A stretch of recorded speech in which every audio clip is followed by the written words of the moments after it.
ఈ allopathic therapy అనేది పెద్ద మోసం అండి. మా తాతకి క్యాన్సర్ వచ్చినప్పుడు కీమోథెరపీ, రేడియోథెరపీ ఆఖరికి ఆపరేషన్ కూడా చేశారు. అయినా కూడా తగ్గలేదు.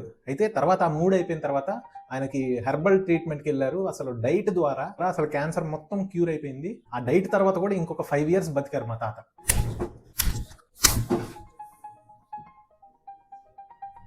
చూడండి, మీకు ఏ జబ్బున్నా సరే, మీకు క్యాన్సర్ అవ్వచ్చు, హార్ట్ అటాక్ అవ్వచ్చు, బ్రెయిన్ స్ట్రోక్ అవ్వచ్చు, ఏ జబ్బున్నా సరే మీకు ఇష్టం వచ్చిన ట్రీట్మెంట్ వాడుకోండి. అలోపతి అవ్వచ్చు, ఆయుర్వేదిక్ అవ్వచ్చు, హెర్బల్ అవ్వచ్చు. ఈ మధ్య డైటీషియన్లు ఎక్కువైపోయారు. అంటే డైట్ ద్వారా అంటే క్యాన్సర్లు, ఎయిడ్స్లు, హార్ట్ అటాక్లు, బ్రెయిన్ స్ట్రోక్లు కూడా క్యూర్ చేసే మహానుభావులు ఉన్నారు భయ్య. ఓకేనా? ఏంటి డాక్టర్ గారు ఓవర్ యాక్షన్ చేస్తున్నాడు అనుకుంటున్నారా? అనుకున్నా నాకు అనవసరం, కానీ నేను చెప్పేది వినండి. మీరు ఎటువంటి ట్రీట్మెంట్ అయినా తీసుకోండి, మీ ఇష్టం. మీకు మీరు వాడుకోండి, మీ సావు మీరు సావండి, నలుగురిని చెడగొట్టొద్దు. అర్థమైందా? సో ఇట్లాంటివి సగం సగం మాటలు, హాఫ్ నాలెడ్జ్ మాటలు, ఈ మధ్య ఇంటర్వ్యూలు కూడా ఎక్కువైపోయారు సెలబ్రిటీస్. మొత్తం అలోపతిక్ ట్రీట్మెంట్ తీసుకొని కీమోథెరపీలు, రేడియోథెరపీలు, లేకపోతే హార్ట్ అటాక్లకి బైపాస్ సర్జరీలు, స్టెంట్లు వేయించుకొని ఈ డైట్ ద్వారా నేను క్యూర్ అయ్యానండి, ఈ ఎక్సర్సైజ్ చేసి నేను క్యూర్ అయ్యానండి అంటే లేదు భయ్య. అవన్నీ ఏంటంటే ఒక 5-10% వర్క్ చేస్తాయి. రెస్ట్ ఆఫ్ ద 90% మనము ఎవిడెన్స్ బేస్డ్ మెడిసిన్ వాడితేనే మనకి హెల్ప్ అవుతుంది. Please please understand.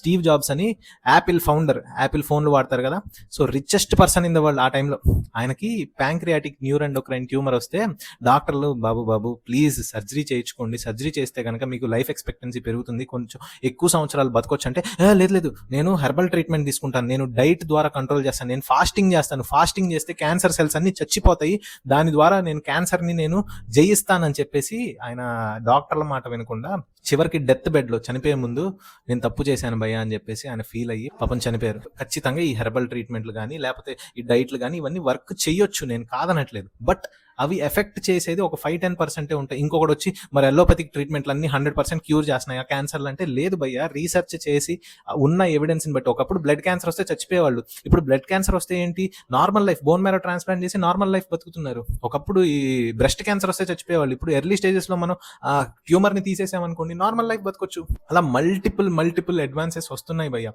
ఇదంతా బిజినెస్, బోటకం, నాటకం అనుకుంటే మీ ఇష్టం. నేను చెప్పగలిగింది నేను చెప్తున్నాను, ఓకేనా? నా సింపుల్ మెసేజ్ అండి, మీరు ఏమన్నా ఎక్స్పెరిమెంట్లు చేసుకుంటే మీ శరీరం మీద చేసుకోండి, నలుగురిని చెడగొట్టకండి. మీరు ప్రేమించే మీ ఫ్యామిలీ మెంబర్స్ని, పేరెంట్స్ మీద, పిల్లల మీద ఎక్స్పెరిమెంట్లు చేసుకోకండి, ఓకేనా? ప్లీజ్.